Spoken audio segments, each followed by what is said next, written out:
Bueno, primero muchas gracias por acompañarnos el día de hoy a este conversatorio que vamos a desarrollar, hemos titulado 100 años de la vorágine, más allá de una celebración. E iniciamos con este título porque todo el proyecto que vamos a ir presentando, vamos a ir contando un poco del detrás de cámaras y también de los resultados del proyecto, inicia en 2023, preparándonos a la celebración del centenario de la publicación de la vorágine en 1924. Entonces, desde ese momento ya sabíamos que queríamos hacer un proyecto a largo plazo. Cada vez ese plazo se hizo mucho más largo.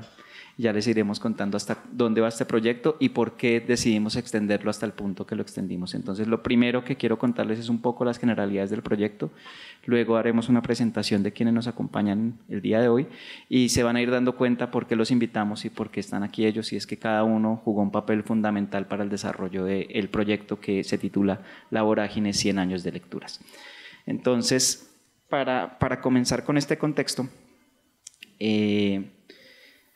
yo creo que todos en Colombia sabíamos que en 2024 todas las instituciones íbamos a estar trabajando en la vorágine, porque hace parte, digamos, de esa tríada que junto con María y 100 años de soledad marcan los hitos más importantes de la literatura colombiana. Y desde la biblioteca queríamos iniciar un proyecto que no fuera, digamos, un proyecto más, que no fuera solamente la celebración o hablar de la obra como tal. Y teníamos claro que este proyecto quería que vinculara varias cosas. Uno, que motivara la lectura de la vorágine, que no solamente se dedicara, digamos, a contar por qué la vorágine es importante, sino que intentáramos que más lectores volvieran a la vorágine, porque pasados 100 años no es un texto fácil. Mucha gente le da miedo acercarse a los textos que ya son clásicos. Y también porque estábamos convencidos que la vorágine es una de las obras que más conserva vigencia en la actualidad. Entonces desde ahí empezamos a pensar qué podíamos hacer y teníamos claro un segundo elemento, y era que queríamos que esto combinara la obra como tal, el trabajo con los públicos y un proyecto digital que nos permitiera tener un alcance mayor del proyecto que habíamos iniciado en ese momento. Todo esto inicia y empezamos a pensar quién va a ser nuestro público. Decidimos que es el público de los jóvenes, un reto que es más significativo porque quien ha sido docente o quien ha trabajado en la docencia sabe que aproximarse a los jóvenes y aproximarse a un libro que ya tiene 100 años de antigüedad es un reto para que sea leído por ellos. Entonces desde ahí inicia todo eso, esas son las bases del proyecto, y empezamos a darle vueltas con un grupo de trabajo en el que Carlos estuvo desde un primer momento y también estuvo Margarita Serge y también varias personas aquí de la biblioteca, tanto de la biblioteca virtual como de la biblioteca, digamos, física que tenemos. Mi nombre es Sergio Sarmiento y yo hago parte de esa biblioteca física, y comenzamos a trabajar junto con Biblioteca Virtual a pensar cómo hacer esto y a quiénes debíamos preguntarles qué debíamos contar de la vorágine, y ahí llega Carlos y Margarita, que ya les contaremos un poco más del papel de ellos. Ese fue el primer paso, empezar a que expertos también nos ayuden un poco a pensar qué podíamos hacer. Y luego también llega el proyecto digital, que viene Juan Esteban, y por último va a llegar el público. Y hoy tenemos la presencia de Ana Sofía, que viene desde Leticia y que fue una de las participantes del proyecto. Entonces ya los presentaré un poco más formalmente, pero este es el recorrido que hicimos desde 2023 y que nos trae al día de hoy, porque ya hoy está montado en la página virtual de nosotros, en la página web de nosotros, el proyecto digital para que se pueda seguir explorando, y lo seguiremos alimentando hasta 2028. Ya les contaremos por qué también. Bueno, entonces, antes de que entremos a mirar el proyecto y profundicemos un poquito con él, primero quiero comenzar con Carlos y voy a intentarlos presentar en el mismo orden de cómo fueron participando en el proyecto. Carlos Páramos, docente del Departamento de Antropología de la Universidad Nacional de Colombia, y hasta el año pasado se desempeñó como decano de la Facultad de Ciencias Humanas de la misma universidad. Y a Carlos y a Margarita Serge los invitamos porque son posiblemente unos de los mayores expertos en la vorágine en Colombia. Y con ellos queríamos que nos contaran un poco cómo podíamos trabajar esto, cómo abordarlo, y especialmente ponerles el reto también del público juvenil, que es un público muy interesante. Quienes han trabajado en docencia o en biblioteca saben que el público juvenil se transforma constantemente. Entonces es muy difícil uno decir qué hacer con los jóvenes y cómo trabajar con ellos, y de ahí viene el primer reto. Entonces invitamos a Carlos. Carlos, quería comenzar con una pregunta muy rápida para ti. Entonces, cuando te propusimos este proyecto y te planteamos que iba a ser para público juvenil y empezamos a pensar cómo darle forma, ¿qué pensaste en ese primer momento? Porque no es el público académico, que también está incluido, también queríamos que los investigadores, los docentes lo pudieran usar, pero queríamos llegar también a esos lectores que son posiblemente muchos primeros lectores de la vorágine y que en algunos casos, digamos, nos han acercado a una literatura que va a ser exigente. Entonces, ¿qué fue lo primero que pensaste en ese momento? Muchas gracias, Sergio, y muy buenas tardes para todas y todos.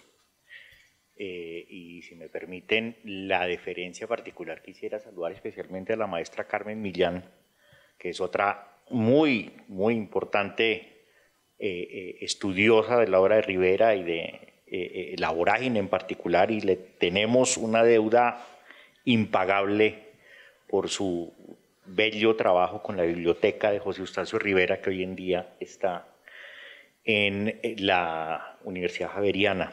Hemos aprendido lo que no está escrito sobre Rivera a la luz de el trabajo que ha adelantado con la biblioteca.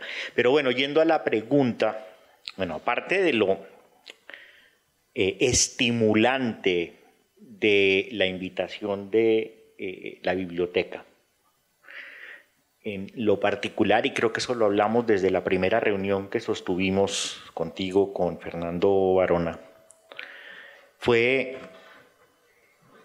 justamente tratar de comunicar el llamado a la aventura que trae consigo la vorágine. Efectivamente, había un poco, bueno, yo creo que tendió a sorprender en cualquier caso la enorme receptividad que tuvo el año pasado la conmemoración de los 100 años. Creo que no esperábamos que hubiera tanta expectativa, que tantas instituciones se movieran de una manera tan vigorosa y con tanto interés por parte de públicos muy diversos. Estábamos todavía en el 2023, perdón, y lo que interesaba en ese momento era, bueno, frente a una novela que efectivamente tiene, para empezar, la paradójica circunstancia de ser, claro, una novela canónica de la literatura colombiana, de indisputada importancia por muchas razones, no solo por su evidente factura literaria, sino por el impacto que generó en las letras iberoamericanas y por la dimensión política e histórica que también supo darle realce. No obstante, tiene una suerte de condena mayúscula, y es la de haberse convertido en un libro de forzosa asignación en el colegio, lo cual le hacía en principio un texto que podía generar muchas experiencias traumáticas o cuando menos de ese tipo de lecturas que deliberadamente se leen, se llena un examen y luego se olvidan casi que con total y obstinada dedicación, porque entran dentro de ese tipo de lecturas que no dejan mayor satisfacción. Y era de nuevo redescubrir la vorágine a la luz de dos elementos fundamentales: el de la aventura, el de que supiera aventura, de que comunicara justamente lo que se trata en una buena medida esta novela, que no por su tinte trágico deja de tener todo el tiempo el talante de una novela de aventuras, sustrayéndolo inclusive de un momento particular de la literatura. Y esto pues entra a colación por algunas referencias que encontrarán más adelante y que creo que Juan Esteban supo interpretar de manera maravillosa, y pues es la relación con la literatura de viajes y de aventuras del siglo XIX, en particular Julio Verne en este caso. Pero más allá de esa categoría es que es una novela sobre una aventura. Así se trata de una novela que al tiempo es sobre una desventura. Y por otro lado, porque si hay algo que marca el talante de cómo se va urdiendo el relato es el juego. Y esto también es paradójico. No solemos pensar en La Vorágine como una novela que sea particularmente lúdica, y aún así el juego signa la trama desde la primera y emblemática línea de la obra. Antes que me hubiera apasionado por mujer alguna, jugué mi corazón al azar y me lo ganó la violencia. Es decir, la relación entre juego, azar, es fundamental y ese es el llamado a la aventura en este caso. Entonces, sobre esos dos elementos, desde muy temprano, pues creo yo que tuve y creo que coincidimos rápidamente en ello con Margarita, en pensar, bueno, esto tiene que tener el talante de una aventura y tiene que tener el talante de un juego. Y cuando se trata de un juego es que permita evidentemente jugar y aventurar, así sea en la noción probablemente más realista y cotidiana de nuestra existencia corriente. Y es que como solemos aventurarnos hoy en día, y probablemente esa, insisto, es la más consuetudinaria de las actividades, es lanzándonos a navegar de una página en otra en la red. Es que lo que dice, bueno, ya vieron cómo eran nuestras sesiones con Carlos. Esto fue el comienzo del proyecto en muchos aspectos, es comprender las lecturas que hacía Carlos y también un proceso que Carlos es muy hábil y es un proceso de actualización, y Margarita también, de ir conectando cómo podía leerse la novela en la actualidad. Y recuerdo que en esas conversaciones que teníamos también lo que decía Carlos de este modelo de navegación, de ir trabajando con pequeños fragmentos de cómo funcionan las redes sociales, empezamos a pensar cómo poder usar ese recurso también para conectar con el público juvenil, y por eso no queríamos presentar la obra completa solamente, que está dentro del proyecto, sino también ir tomando fragmentos muy bien pensados que nos permitieran hacer dos cosas. Por un lado, jugar a este juego que se está jugando ahí, que ya vamos a entrar un poquito a mirarlo, pero por otro lado buscar los fragmentos específicos que podían hacer que los públicos actuales conectaran más fácil con la obra.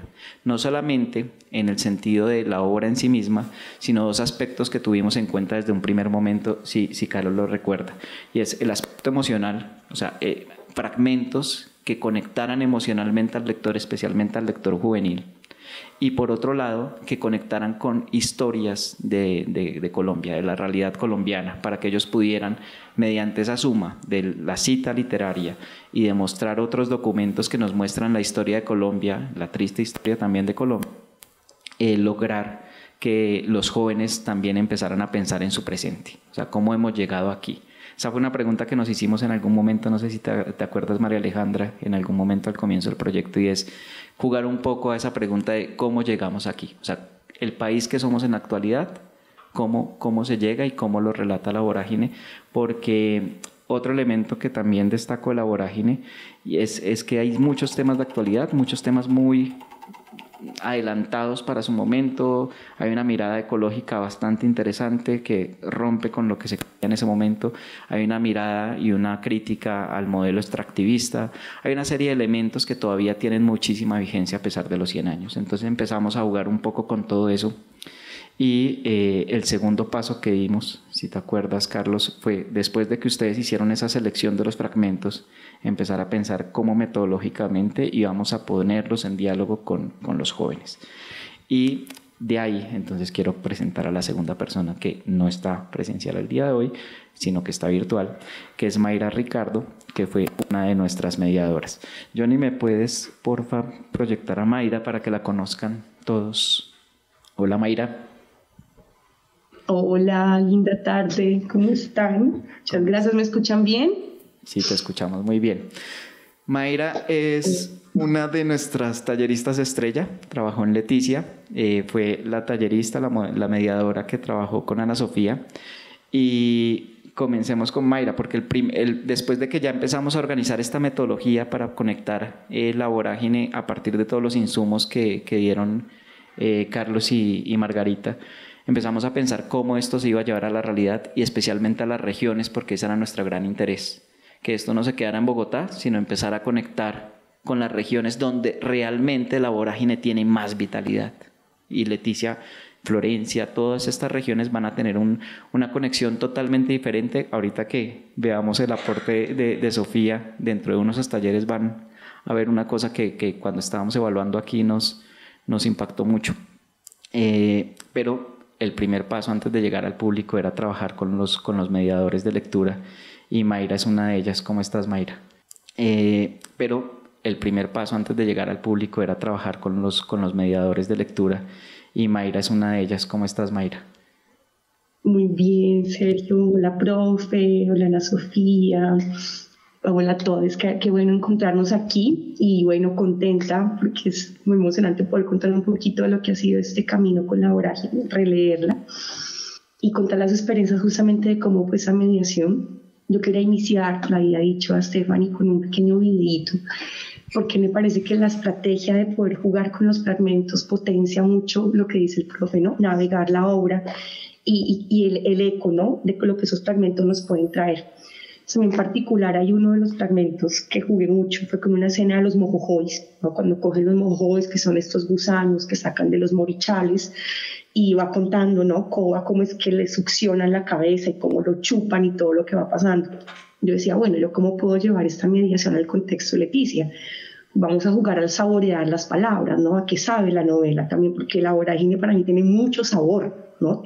Es una novela que una saborea, que una huele, que tiene una atmósfera, una textura en la selva. Entonces para mí fue clave como ir jugando con eso, el sabor de las palabras. Además porque la vorágine es riquísima en ese glosario, ¿no? Que el mismo pues, José Eustacio Rivera hace todo este glosario al final del libro, y para mí eso fue un desafío clave, el sabor de las palabras. Entonces no sé si hay forma ahorita, Stephanie, de publicar este pequeño video que hice a través de un proyecto que yo manejo que se llama Botica de Palabras para Seguir Siendo, y fue eso, vámonos al Parque Orellana, 6 de la mañana un sábado, que es el parque donde llegan pues todos los indígenas a vender sus productos que traen de sus chagras, y particularmente están los baldes con los mojojois. Entonces yo pegué ese fragmento y dije, contemos a ver qué sale, entonces ahí lo van a poder ver.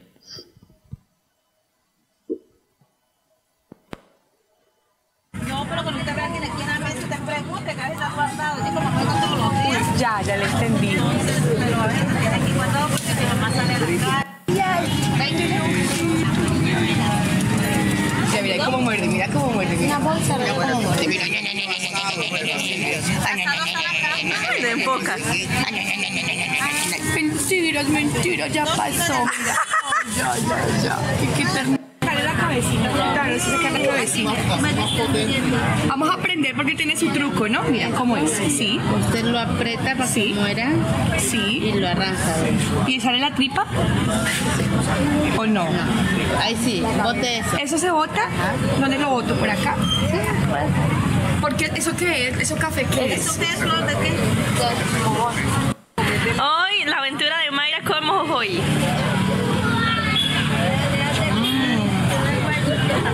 Pura mantequilla. Allá puro coco. Súper, listo, vale, muchas gracias. Muy rico. Mi amiga aventurera se acaba de comer uno de estos y ¡uy! Fue pucha. Entonces, como ustedes ven ahí en esta botica, para mí también fue fundamental jugar con otras herramientas que tenía el banco, ¿no? Yo también en Leticia tuve la posibilidad de mediar esta estrategia de más allá del río, que también traía el mojojoy. Entonces, para mí fue como un juego de ir pescando, ¿no? Diferentes estrategias de mediación, y para mí fue clave la imagen. No sé si puedo seguir hablando o hacemos un intervalo, porque yo hice una pequeña presentacioncita donde quiero compartirles cuáles fueron esos pequeños tips metodológicos con los que navegué y me aventuré en la vorágine. Dale, ahorita lo vamos a abordar porque básicamente eso queríamos, ¿sí? Hicimos una metodología tan sencilla que queríamos que los mediadores lo adaptaran a su contexto, y bueno, mejor ejemplo que la actualización que hizo Mayra con todos los sabores de la vorágine, pues es un ejemplo de lo que se logró, y eran mecanismos que disparaban que los chicos y las chicas que estaban participando en el taller pues conectaran realmente con la obra, la sintieran mucho más viva, y eso fue lo que se hizo alrededor del país. El año pasado trabajamos en 7 sucursales diferentes y este año se continúa y vamos hasta 2028 porque queremos cubrir las 29 ciudades del país con el proyecto, que ya vamos a ver un poco cuál es el resultado que se tenía con estos procesos de mediación como el de Mayra.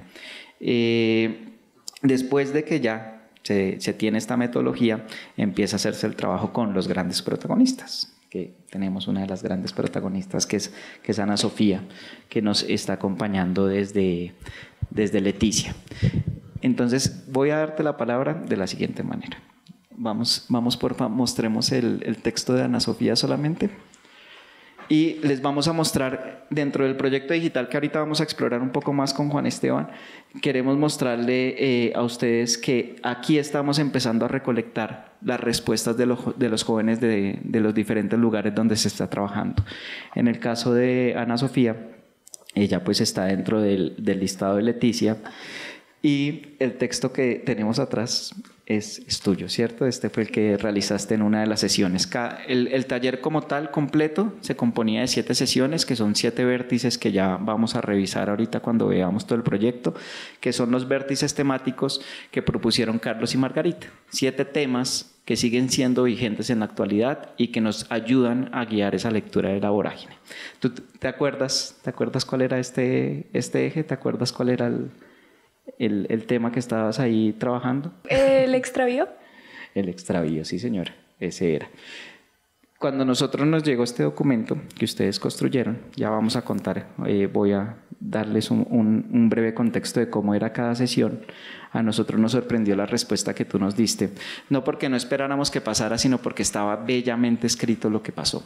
Y es que dentro de las 7 sesiones, básicamente en el taller, se exploraba, digamos de manera muy rápida, uno de los fragmentos seleccionados por Carlos y por Margarita de la vorágine, y lo que hacíamos era pasar por 3 procesos con los chicos que estaban trabajando. Un proceso donde leían la cita y ellos exploraban esa cita, qué emociones les genera. Ese era el primer paso, explorar las emociones que la obra como tal les generaba en ellos. Un segundo momento en donde se relacionaba esa cita de la vorágine con una situación pasada o presente de la historia de Colombia. Entonces podía ser la explotación cauchera, es darle un contexto a la obra, o sea, mostrar que muchas de las denuncias que se hacían en la obra en 1924 sucedían en ese momento, pero también sucedieron después e incluso suceden ahora.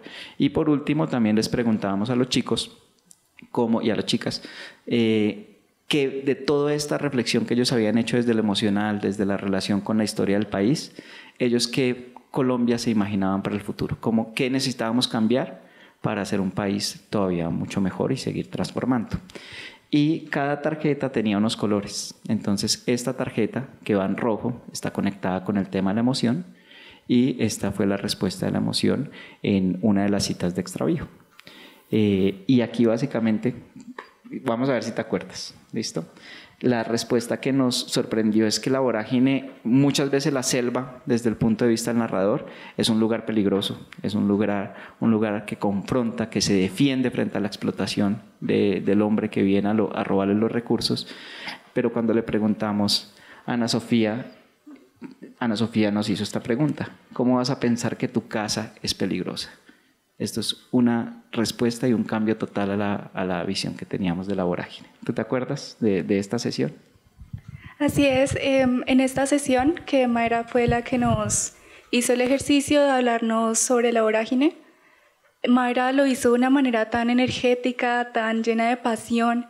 Yo con mis compañeras nos vimos así, intercambiamos unas miradas y dijimos, wow, ella habla con tanta emoción de este libro. Ya me dieron ganas de leerlo, porque Mayra de verdad se expresó con una fascinación con el libro que era contagiosa. Entonces, ahorita Sergio nos está compartiendo que les parecía quizás un poco difícil trabajar con los jóvenes, pero me parece a mí que lo hicieron de una manera bastante satisfactoria, bastante acertada, haciéndonos estas preguntas de relación sobre los temas de la vorágine, que es impresionante, sí, que tiene un centenario esta novela, y sin embargo los temas de los que hablaba Rivera todavía los podemos ver, todavía podemos identificarnos con estos temas hoy en día. Entonces sí, por ejemplo, yo soy de la Amazonía, yo vivo en medio de la selva, Entonces, sí, sobre el extravío, cuando uno está acostumbrado a estar en un lugar, digamos, por ejemplo, la selva es mi casa, es difícil contemplar un lugar al que uno está acostumbrado, un lugar en el que uno vive como algo peligroso, pero así como experimentaron los personajes de la novela cuando te pierdes, sí es una cosa completamente diferente. Es la selva te devora, ¿no? Así como concluimos el libro, Los devoró la selva, pues de verdad se siente esa sensación de que te están devorando. Sí. Bueno, muchas gracias, Ana Sofía. Ana Sofía, ¿cuántos años tienes? Yo tengo 16 años. Tienes 16. Cuando escribiste esto tenías 15, ¿cierto? 15 años. Bueno, y así como esta respuesta de Ana Sofía, se han recolectado y se recolectaron desde 2024 cientos de respuestas y seguramente llegaremos a miles. Muchas de esas respuestas, la mayoría se han estado guardando para que en 2028 tengamos un panorama que es nuestro gran objetivo y por eso se extiende a lo largo del tiempo el proyecto. De cuál es el futuro que ven los jóvenes para Colombia. Básicamente personas como Ana Sofía van a ser quienes decidan el futuro de Colombia en los próximos años. Entonces también eso estaba pensado en el proyecto y es la mejor forma de revitalizar la vorágine, no solamente leyéndola, sino logrando que estos nuevos lectores vean las preguntas que ya habían ahí y se actualicen a través de sus opiniones. Entonces de ahí viene el objetivo de nosotros y ahí llegamos ahora sí hasta Juan Esteban, que es el último paso, digamos, de este primer momento del proceso. Y es que a Juan Esteban le tocó una parte bastante difícil. Y era que le entregamos una serie de documentos en donde estaba todo el trabajo que realizaron Carlos y Margarita seleccionando las citas.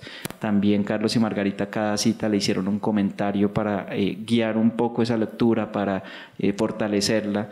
Los documentos que a través de la biblioteca fuimos recolectando para mostrar cómo se conectaba la novela con la historia del país. Y por último, todas las respuestas que se están construyendo a través de los estudiantes, se le entrega este paquete y se le dice a Juan Esteban, ayúdenos a montar un proyecto digital que además queremos que juegue con el azar, que le permita a los lectores una mirada mucho más lúdica, que permita organizar un universo gigante de documentos que habíamos venido construyendo para que se presente de una manera atractiva y sencilla para todos los públicos, desde el público juvenil hasta el público investigador. Entonces ahora sí, Juan Esteban, bienvenido, ¿cómo estás? Gracias, buenas tardes a todos. Gracias por invitarme porque rara vez los diseñadores tenemos como ese espacio para contar por fuera del proyecto a otras personas qué fue lo que inspiró y cómo fue el proceso creativo detrás del resultado final. Y para contarles un poquito de cómo funcionó esto, pues nosotros llegamos a una reunión en la que íbamos a iniciar un proyecto sobre la vorágine y como bien lo dijo Carlos, como tuvimos que leerlo por obligación en el colegio, pues ya lo habíamos olvidado por completo. Y lo que más nos gustó y nos llamó la atención del proyecto fue ese enfoque de juego. ¿Por qué? Porque eso evidenció que se quería llegar a nuevos públicos, pero sobre todo que se quería llegar de una manera distinta, que no era a través de la obligación, sino del juego y un poco de la diversión. Y entonces, en esa reunión se dijeron varias cosas clave que nosotros tomamos atenta nota y luego salimos a buscar referentes para llegar a lo que a la forma que finalmente tomó. Entonces, los primeros referentes fueron los videojuegos. Esta imagen que estamos viendo ahí es uno de los juegos, es un juego bastante famoso que se puede jugar en celular, pero también en consolas. Se llama Limbo y lo que nos gustó, lo que nos llamó la atención y que tiene mucho que ver con la idea de azar conectada al juego es que no es un juego de esos juegos lineales en donde uno sabe exactamente qué tiene que hacer, sino que el juego arranca, ese niño que ven ahí se levanta del piso en una noche oscura y eso es el inicio del juego. Es decir, no te dicen qué tienes que hacer, cuáles son los comandos que tienes que usar, hacia dónde tienes que caminar y el único recurso que te queda es echarte a andar a ver con qué te encuentras. Entonces esa fue una primera idea clave y fue incorporemos el azar, incorporemos el juego, para que la gente cuando se entre a este sitio web, sin decirle mayor cosa, tenga que ponerse a explorar. Un poco como si uno llega a la selva, pues la selva no tiene señalización y no le dice para dónde tiene que ir. Entonces era como empezar a andar a ver qué pasa.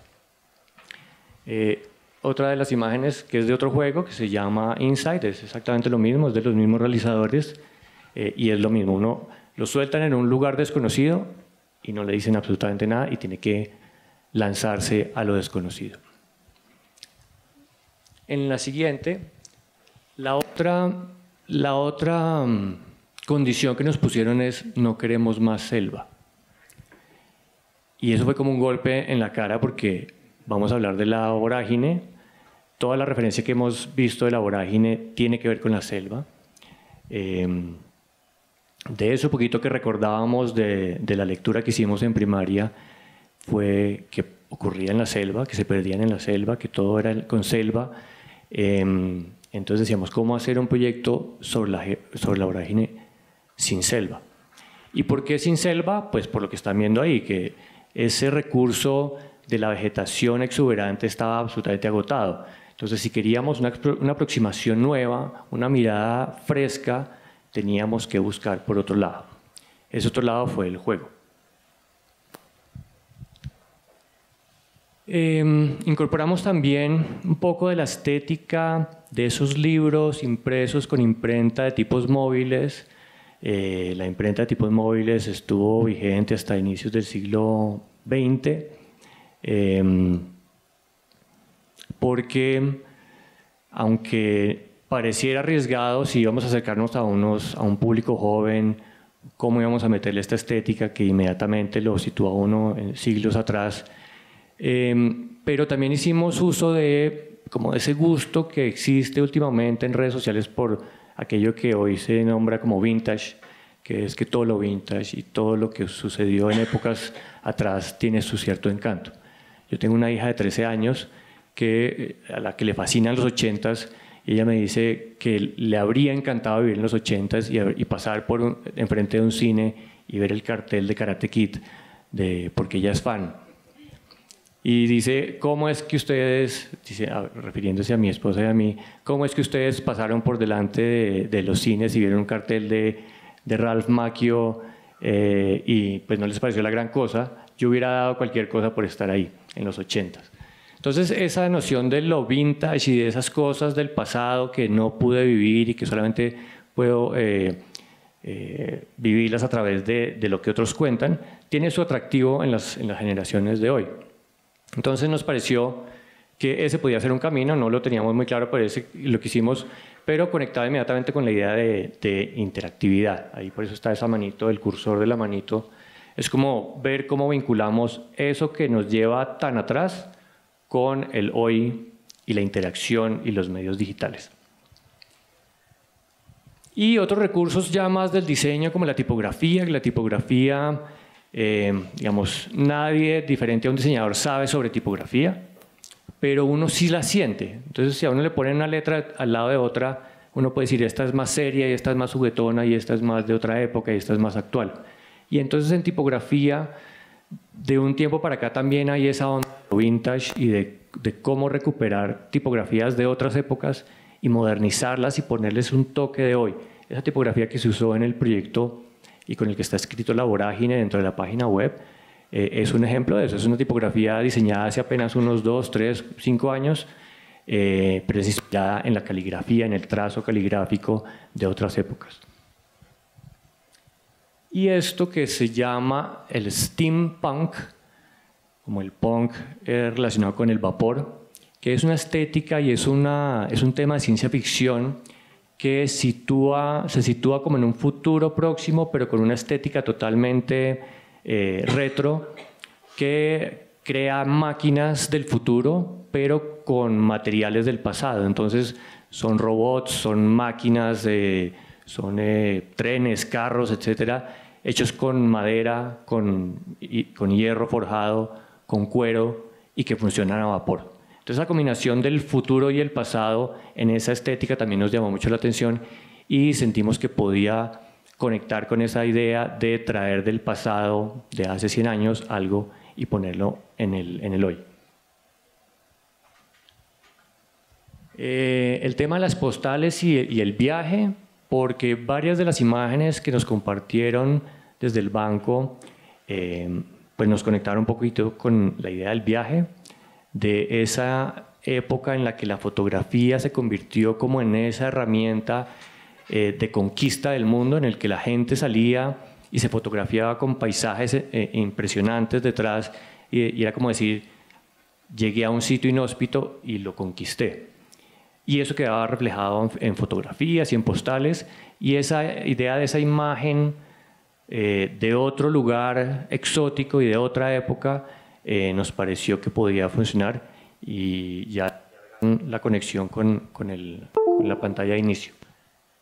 Y por último, pues el poder del grabado, que es una estética que nos sigue maravillando hoy en día, y pues que se encuentra también en mucha de esa obra impresa de otras épocas. Entonces todo eso combinado, el steampunk, la idea de las postales o esas cartas postales, la madera, el metal, las tipografías, todo eso se combinó finalmente para dar origen a que es la página de inicio, en donde ustedes ya vieron que uno hace clic y comienza una ruleta, es decir, uno se enfrenta a esto y por ningún lado, bueno, le hace la invitación de hacer clic para probar suerte, pero más allá de eso no le cuenta nada, ni sabe uno esa ruleta, esa cosa que es, qué tipo de máquina es, ni cómo funciona. Uno le da clic y ahí se comienza el juego, ahí comienzan a suceder cosas, y esa era la invitación, o ese era el gancho para que generaciones más jóvenes se acercaran por primera vez a una cosa desconocida que de pronto, de ser un libro impreso y tenerlo en la mano, no les habría llamado la atención tanto como esa idea de jugar. Y había una última imagen que es la de las fichas. Esta, pues que aquí las podemos ver solitas, porque para poderlas ver todas, fueron imágenes creadas con estética de grabado para representar esos 7 vértices que desde la curaduría Carlos y Margarita habían definido como esos ejes conductores que nos iban a ayudar a navegar la novela de una forma nueva. Entonces, esa fue la aproximación desde lo gráfico. Bueno, creo que ya hicimos todo el recorrido, ¿no? Ya llegamos al proyecto, entonces, puedes poner donde tenemos el código QR, porfa, porque está ahí en el PowerPoint. Ah, bueno, eso está perfecto.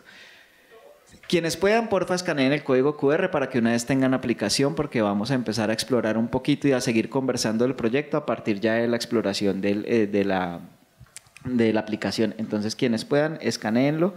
Y quiero comenzar este recorrido con Carlos, si te parece, que nos vayas contando, ahora sí, entrando ya, digamos, a la especificidad, recorrer un poco el proyecto digital y empezar a mirar los temas que ellos fueron eligiendo, las citas que ellos fueron eligiendo, que tengamos una muestra. Y ustedes llévense el código QR, porque una de las ventajas de esta aplicación es que las lecturas que van a hacer son casi infinitas si las ponemos matemáticamente hablando, ¿no? O sea, la cantidad de variables que hay van a permitir que cada vez que ustedes jueguen van a encontrar una serie de elementos nuevos en cada una de las lecturas, que también era una de nuestras ideas. Entonces, ahora sí, Steph, si quieres vamos, y vámonos al inicio y comencemos con el juego, ¿no, Carlos? Esa es la idea. Comencemos con el juego, y bueno, iré muy al punto por el asunto del tiempo. Pero a ver, reuniendo todos los elementos que ya se han mencionado, en cualquier caso, pues creo que todos y todas coincidimos en que como motor principal del juego tenía que ser el componente de la suerte. Y esa suerte es una que nos conecta directamente con el lenguaje más contemporáneo de esta palabra, que también está absolutamente henchida de sentido, que es la del buscador.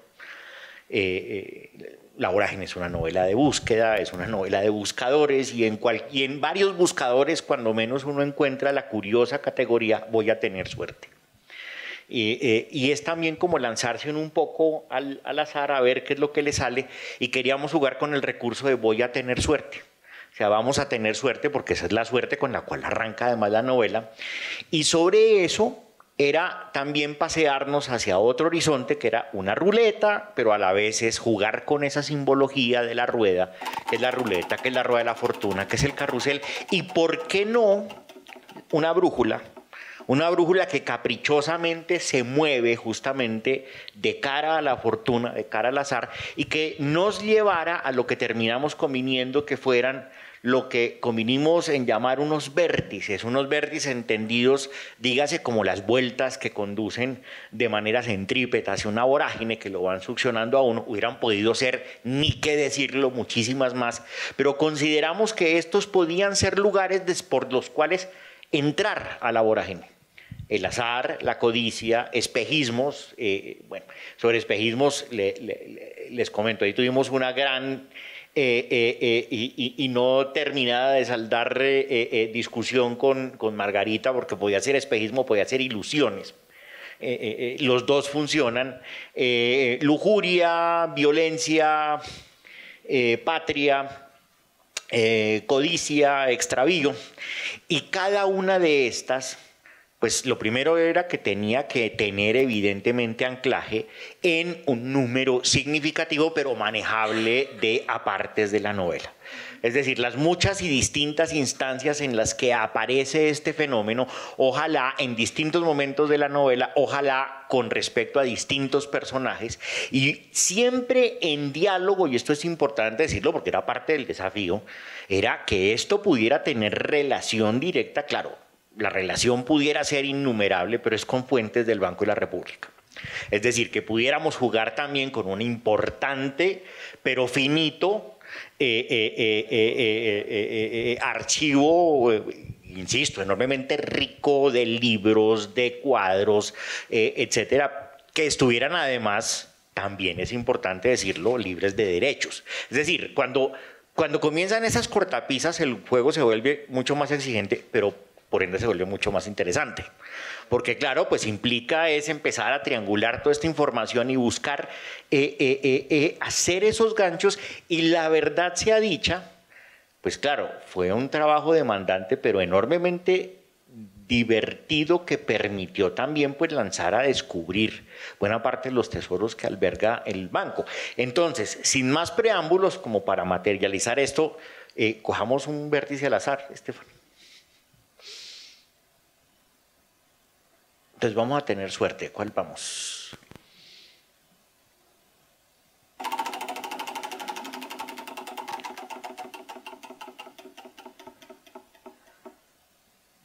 Violencia. Violencia. Listo.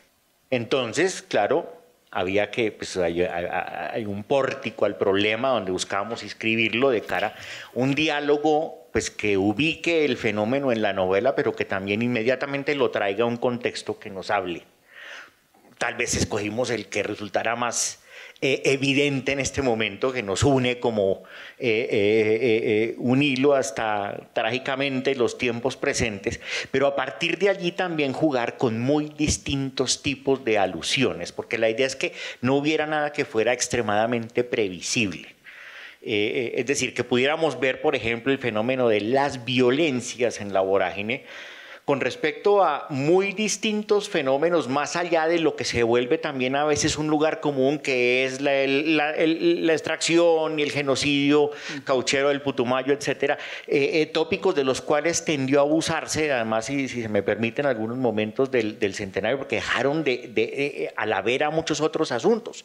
Por cierto, a otras poblaciones que fueron igualmente sujetas de una ingente violencia, que no solo fueron las poblaciones indígenas del Putumayo. Entonces, uno escogía una frase, digamos... Pero ahí, Carlos, que pena que le interrumpa. Entonces, tienes una definición, ¿no? Se da una definición bastante concisa, que además les implicó a ustedes también un trabajo difícil. O sea, escribir, cortar, peluquear, volver a... Sí. Para poder presentar un proyecto, digamos, sencillo de leer. Y cada uno de ustedes, cuando entra a los vértices, van a encontrar esto mismo, y son seis frases diferentes, que son las mismas frases con las que trabajó Ana Sofía, por ejemplo, y Mayra en sus regiones. Estos mismos elementos son con los que se trabaja en cada uno de los contextos. No sé, ¿quieres elegir una? ¿Quieres...? Escoge una, Stephanie, cualquiera. Ya cuando se entra a la cita, esto es lo que encontramos y es también lo que se trabajaba con los chicos. Entonces, estaba una cita de la vorágine, en este caso es una impresionante que es sobre el bongo, que donde van, pues verdaderamente esto entraña el secuestro, la trata de personas, etcétera, sobre la esclavización de, en este caso, la gente que es llevada por la fuerza hacia a ser vendida en la frontera de Brasil al turco Miguel Pesil, pero evidentemente queríamos que tuviera la posibilidad de emplazarse en el contexto de la novela tal cual, razón por la cual, si nos ubicamos en la cita, esta nos manda también a su ubicación en la novela. Es decir, está toda la novela en su edición de 1928. Esto es importante precisarlo, pues que es la que la que es de más corriente conocimiento y acceso.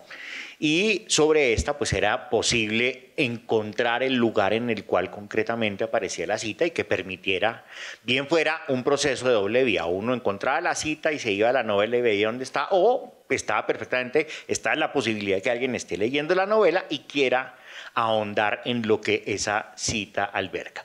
Entonces podemos volver. Y sobre esto, sobre la cita también venía viene la explicación de quién la narra, en qué ese momento, relato de Limesa en el Bichada, contado Arturo Cova y sus compañeros, y viene un comentario, vienen glosas sobre la cita que van acompañados de documentos que a su vez también tienen explicaciones. Teníamos entonces, por ejemplo, este es un buen lugar para aprovechar a hablar de ese género que fue enormemente incidente en la primera década de este siglo, que era la de las novelas del secuestro, pero también, por ejemplo, dar con un pequeño tesoro que tiene la biblioteca. Y era poder hablar de otra novela que en su momento fue igualmente significativa, con la que se comparó en su momento a La Vorágine, que es La cabaña del tío Tom de Beecher Stowe, en una edición que es casi contemporánea a la primera edición en inglés, porque esta fue una novela que muy rápidamente salió en castellano y que bien sabemos el escándalo también que produjo en los Estados Unidos, y si bien se trata de una exageración, pues ciertamente hay una incidencia importante en la opinión que conduce a la guerra, a asentar, digamos, ideológicamente las condiciones para la guerra de secesión en los Estados Unidos. Entonces tenemos acceso al material y de allí tenemos acceso al material de la biblioteca. En consecuencia, entonces, todo esto fue un trabajo significativo por parte también de ustedes en la biblioteca de escanear los materiales para que pudieran estar evidentemente al acceso de quienes consulten la página. Y la idea entonces era generar un juego de relaciones que de alguna manera fuera muchísimo más abierto que la novela. Uno de los principios era la novela, toda novela es un universo. Pero si hay una novela que es universal y que concita todo el tiempo referencias, diálogos en grandes, con toda suerte de hitos, es La Vorágine, y en esa medida era todo el tiempo jugar con las relaciones con el presente, las relaciones con la mitología, las relaciones con el arte, las relaciones con el pensamiento de su época, pero asimismo las relaciones con cosas que a veces podían parecer enormemente lejanas, pero que van circunscribiendo justamente ese universo que permite relacionarse con ella de una manera mucho más juguetona y mucho más plástica. Claro, es que comenzamos con el azar de una carta y terminamos en la cabaña del tío Tom. O sea, ese era el juego y nos daba miedo perdernos, ¿no? O sea, nos daba miedo que el lector en algún momento dijera, ¿qué hago yo aquí? como el libro de Bruce Chatwin, ¿no? Del explorador inglés. Y esa misma idea fue la que al final dijimos, bueno, pues si nos perdemos en algo que valga la pena, está muy bien porque vamos a poder volver al juego. Y bueno, aquí entonces, esto que muestra Carlos es cómo funciona básicamente toda la plataforma. Hay otra serie de elementos que, si ustedes los ven en la parte de arriba, nos permiten navegar de una manera, digamos, un poco más lineal y más directa, pero ya cada quien elige cómo quiere perderse en este proyecto digital. Y básicamente ahora, ya que conocemos el proyecto digital, que este es el resultado que se obtiene, yo quiero hacerle una pregunta a todos, excepto a Sofía, porque la de Sofía va a ser la más importante, y es: con Carlos comenzó a pensar la parte de mediación, o sea, cómo mediar esta novela. Empezamos a pensar, digamos, desde cero todo el proyecto, ¿sí? En el caso de ustedes les entregamos una serie de documentos y empezamos a construir una serie de diálogos y de encuentros para todo esto que ya se tenía de insumos, cómo mediarlo con el público, cómo hacerlo más cercano, más amable, más lúdico. Y Mayra también en esa parte de mediación de trabajar directamente con el público. Entonces esa es la, digamos, la pregunta a la que quiero ir, que es al final, digamos, transversal a cada uno de los procesos que se hizo de ustedes tres, y es ¿cuáles fueron para ustedes el principal desafío? O sea, cuando te entregamos a ti todo este conjunto de documentos y tienes que presentarlo para el público, ¿cuál fue el principal desafío para ti? A Carlos, cuando le dijimos queremos hacer esto, ¿qué era lo que tú dijiste? Uno, supongo que todos dijimos vale la pena hacerlo, pero ese vale la pena también implica un reto. Y para Mayra, que también, si quieres, Johnny, podemos poner a Mayra. Mayra, para ti también la misma pregunta, ¿cuál fue el principal desafío de esta mediación, que al final es una mediación que tiene muchas caras para llegar al proceso final? Entonces, si quieres, comencemos con Mayra. Carlos. Dale, ¿me escuchan ahí? Yo quiero compartir, antes de que se nos vaya esto rapidito, esperen un segundito, porque pues preparé aquí algo rápido, no sé si da para que me puedan ver ahí o no da. Justamente sobre cuáles fueron esos desafíos. Para mí uno de los primeros desafíos, así más importantes, pues fue el lenguaje de la vorágine, ¿no? Para mí el juego fue inicialmente decir, bueno, tengo estos fragmentos que incluso para mí como mediadora algunas veces me costaban un montón, porque les como hay palabras que no les encuentro como todo el sentido y voy a llevárselas a jóvenes y cómo vamos a ponerlos en diálogo. Entonces primero fue comenzar a hacer un glosario, aparte ya del glosario que tenía José Eustacio, también el glosario como mediadora, ¿no? Pero fue decir, vamos a jugar con las imágenes, ¿sí? Porque en un inicio, en una primera aproximación con los fragmentos, sentía que eran muy distantes, como que no se llegaba al sentido completo. Entonces me arriesgué a jugar con la imagen, partiendo que además José Eustacio Rivera en el libro, pues fue el primero que comenzó a colocar fotografías de quién era Clemente Silva, ¿no? De lo que podría haber sido Arturo Coba. Entonces dije, juguemos con esto. Entonces me valí mucho de la novela gráfica de La Vorágine, ¿no? Que fue escrita por Óscar Pantoja en 2017 por Resplandor Editorial, y para mí ese libro fue clave, porque comencé a llevar las impresiones de los fragmentos, ¿no?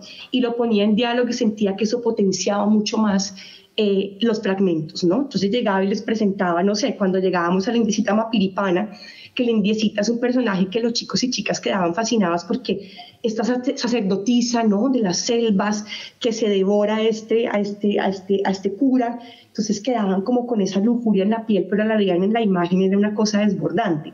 Para mí el primer recurso fueron las ilustraciones. Era el desafío de, bueno, ¿cómo me acerco? Hagámoslo por las imágenes. Y el segundo desafío era, si yo me sentaba o me paraba a leer el fragmento tal cual, sentía que a veces se perdía la atención. Entonces yo dije, no, aquí hay que contar historias. Sí, yo soy contadora de historias, dije, hay que contar la historia. Entonces yo me metí en la piel de los personajes y dejé que me habitaran, ¿no? Yo dije, necesito contar a Clemente Silva sintiendo a Clemente Silva en mí, ¿no? Cómo es llevar un saco con los huesos de tu hijo, ¿no? Venirse de Nariño, meterse en una selva, como el profe Páramo lo describe, chupado por sanguijuelas, siendo devorado por ese monte, ¿no? Y sentir eso en la piel, y yo se los contaba. Y para mí era narrar a Clemente en mi piel. Entonces, para mí ese fue como el gran camino que encontré. Contemos a los personajes desde la piel, ¿no? ¿Quién es esta muchachita, no? Esta Alicia, esa mujer que se ve tan indefensa, que no puede estar embarazada y está andando en un monte, ¿no? Entonces era como llegar a esa sensibilidad, que sintieran que no eran personajes que estaban en un libro y esa cosa obligada, pues, que no la ponen en el colegio y qué pereza leer esta vaina porque pues toca hacer la tarea y el acróstico y quedaba como en una letra muerta, sino sentir que los personajes caminaban con nosotras, ¿no? Como Alicia está aquí, la niña Griselda. Para mí el desafío fue eso, hacerla sentir en la piel, contarla, ¿no? Y había pues muchos fragmentos que eran muy complejos, entonces era desmenuzarlos, ¿no? Sentarse a decir, bueno, y cuando la aurora salió y el color, había chicos y chicas que quedaban como, ¿pero qué es esto? Será como comenzar a pensar, bueno, cuando ustedes ven aquí el atardecer en el Amazonas, ¿cómo es esto, no? O cuando le quitaron las alas a todos los gatos, sí, era como llevar eso al cuerpo. Y eso fue lo que a mí me resultó como tan potente en la mediación de la novela. Sentirla en la piel y contarla, ¿no? Como soplarla, y que cuando estuviéramos en los espacios se diera el diálogo. Para mí, este proyecto me enseñó mucho la potencia del diálogo. Creo que la estructura con la que están hechos los talleres, la forma como se pensó la mediación, potencia mucho el diálogo. Habían talleres en los que, no sé, con patrias había un círculo de media hora de conversación y salían cosas. Entonces, para mí fue ese juego, ¿no? Quería mostrarle más imágenes que traje aquí, pero no dio. Sin embargo, me quedo con eso. El desafío fue cómo dialogo con jóvenes que además están hiperconectados al teléfono, en una conexión en Leticia que a veces ni da. Juguemos con las imágenes, qué nos cuentan las ilustraciones. La biblioteca Vorágine, que se publicó el año pasado, que el profe Carlos también está ahí en eso. Las carátulas, esas carátulas verdes que parecían novelas de cómic, ¿no? Donde están como las bobas así, las lianas. Eso a los chicos y chicas pues los fascinaba, ¿no? Esa vaina como uff. Y ver ese saco de huesos del hijo de Clemente. Clemente es el personaje que más conmueve. Y creo que Clemente era uno en el que más decían, queremos leer la novela, cuando sentían a Clemente Silva en la piel. Entonces, un poco como por ahí fueron mis experiencias del desafío. Gracias, Mayra. Carlos, para ti el principal desafío de esta mediación. Bueno, digamos, una cosa que era fundamental para retomar el hilo de Mayra era saber que había mediación. Eso creo que también nos daba pues un margen adicional para experimentar, porque en cualquier caso no solo estaba la posibilidad de la mediación directa entre la persona que consulta el recurso y el recurso mismo, sino en muchos casos también de una guía también de apoyo adicional, donde valga decir bienvenidos todos los estímulos y todos los otros elementos que puedan entrar en colación para, objetivo fundamental, enamorar de la novela. A ver, si se tratara de desafíos tal cual, el primero es continuar con algo que no fuera en absoluto alambicado, ni en tono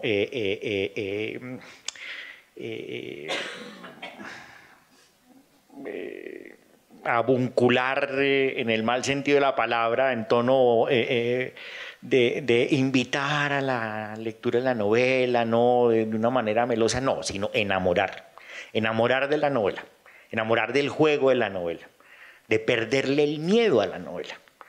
Y La Vorágine o cualquier otro texto que pudiera ser, porque es una novela que, por todas las razones que se han mencionado, pero aparte porque evidentemente tiene un idioma, está escrita en un castellano exigente, que es parte del juego, porque es justamente también una selva, y es algo que le permite a uno inmiscuirse en el entorno de múltiples maneras, sonoras, incluso, ya lo decía Mayra, gustativas, olfativas, etc.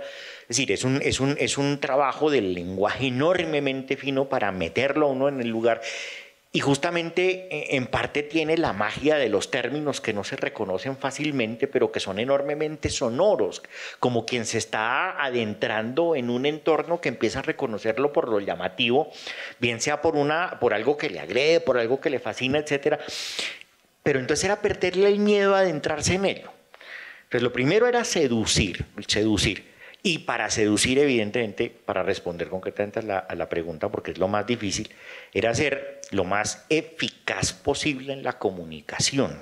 Y lo más eficaz posible en la comunicación, en primer lugar, es tratar, a como diera lugar, de evitar la petulancia. Es decir, no, se trata que sea un producto que evidentemente no resulte ni repelente ni falto de interés para quienes tengan un trabajo académico adelantado sobre la novela, cuando menos porque le puede llevar hacia otros horizontes, pero evidentemente lo que menos interesaba es que se quedara exclusivamente en esa esfera. Para eso pues ha proliferado y no cesará de proliferar la gran cantidad de trabajos que han salido al orden del día con múltiples discusiones, tal vez unas más interesantes o novedosas que otras sobre la novela, pero aquí la idea era interpelar en principio a un público que, llamémoslo así, pudiera sentir curiosidad, pero también al mismo tiempo recelo sobre la misma. Entonces era hasta donde fuera posible tratar de evitar esa petulancia y tratar de comunicar y seducir. Y bueno, aquí viene el colofón dramático. no estamos acostumbrados, digamos, a quienes nos llamaron para trabajar en esto, a trabajar con tanta holgura en este tipo de lenguajes. Entonces fue luchar también con la forma para que fuera lo más leve posible sin que perdiera el sentido fundamental. Sí, yo creo que eso es ya llevan coincidencia también con Mayra en el tema del lenguaje, y creo que en el caso de ustedes hablo de ustedes, de Carlos y de Margarita, también fue el reto de tomar todo este saber académico y empezarlo a conectar a otras realidades, a ponerlo en diálogo con un contexto o con muchos contextos que podían ser absolutamente inesperados, porque no todos los talleres se hicieron en colegios, se hicieron en fundaciones, se hicieron en zonas rurales, se hicieron en zonas urbanas, entonces debía comunicar para todo el público, y creo que ese es uno de los grandes retos, tienes toda la razón. Pero ahí hay algo, excúsame, que en cualquier caso me parece importante señalar, y fue algo que fue un descubrimiento, yo creo que para muchas y muchos que estuvimos andando por distintos lugares el año pasado, y es que, digamos, para matizar esto, también hay un renacer del interés por la lectura, y la lectura compleja, que yo creo que es muy favorable. A mí me impresionó sobremanera ver unos chinos en San José del Guaviare, chinos de colegio, contemporáneos de Ana Sofía, allá haciendo, literalmente, y estoy contando una escena que no es para nada exagerada, haciendo vaca como entre tres para comprar una caja de novelas de Lovecraft en una feria que había, una feria, la feria del libro que llevan en San José, que es una loable iniciativa. Y eso también da mucho para entender digamos, el lugar afortunado en el cual podía ocurrir este proyecto, que, insisto, creo yo fue donde tan atinadamente entraron ustedes a adelantar el diseño. Digamos, esa idea del steampunk, esa idea de poderlo jugar con lo vintage, esa idea de que sea un material que seduzca, y que seduzca porque habla también sobre una estética muy interesante, también contemporánea, pero que no es en absoluto ni barata, ni vela por lo bajo, sino que justamente juega con ese interés que hay, de nuevo, por la lectura, y la lectura compleja. Bueno, y Juan Esteban, mediar con los públicos.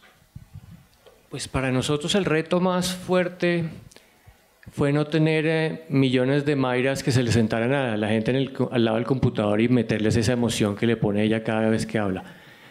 Porque en una página web, pues es eso, una cosa ahí que pasa en la pantalla y con la que estoy yo solo, y entonces la herramienta para emocionar y para enganchar y para mover tenía que ser el diseño, ¿no? Y la interactividad y esas posibilidades que ofrecen los medios digitales.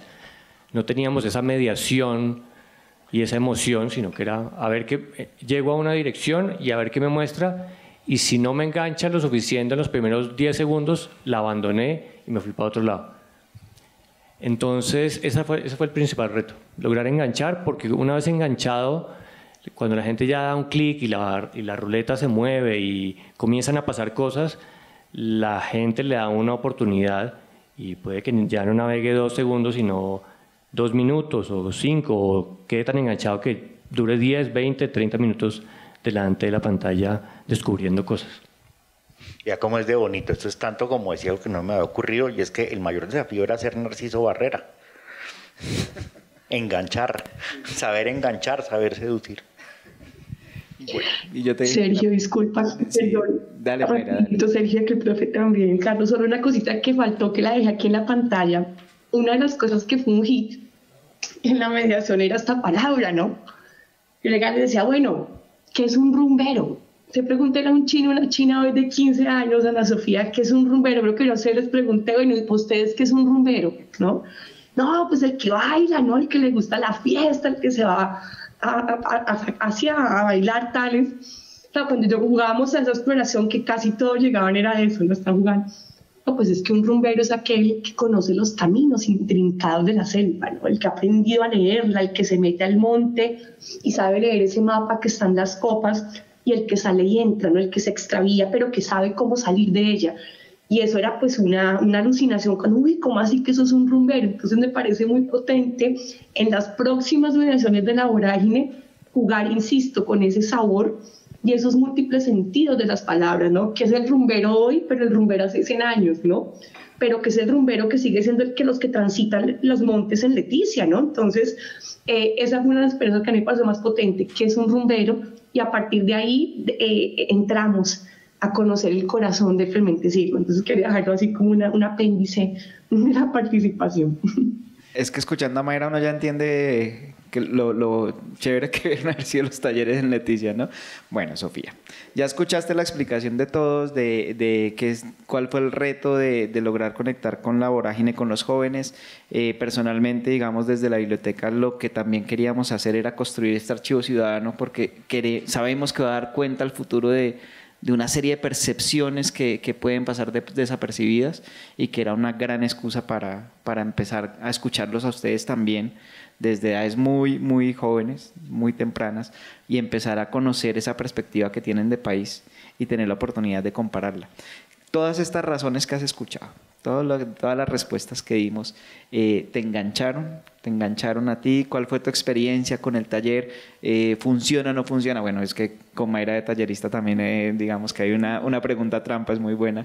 Entonces, cuéntanos un poco de tu experiencia en el taller, pero también intenta comentarnos cómo lo veías ya en el grupo, no solo en tu caso, que cuando uno lee tus textos quedamos gratamente sorprendidos. Todos decíamos que somos tus fans porque escribes muy bien y tienes unas respuestas absolutamente maravillosas. Invitados a explorar las respuestas de Ana Sofía en la plataforma. Pero cuéntanos tu experiencia personal, pero también cuéntanos cómo la veías con los otros jóvenes. ¿Crees que funcionó? ¿Crees que no funcionó? Si quieres darnos recomendaciones, haz todas las recomendaciones que quieras para los próximos talleres. Por supuesto, como decías, con Mayra es sí, así como trampa, porque ella de verdad le ponía todo el entusiasmo, todo el énfasis, y de verdad lo que estaba diciendo ahora de meterse en la piel de los personajes, ella de verdad lo consiguió. Entonces, mi grupo es un grupo pequeño, y yo los veía a todos con mucha atención, la estaban observando con atención.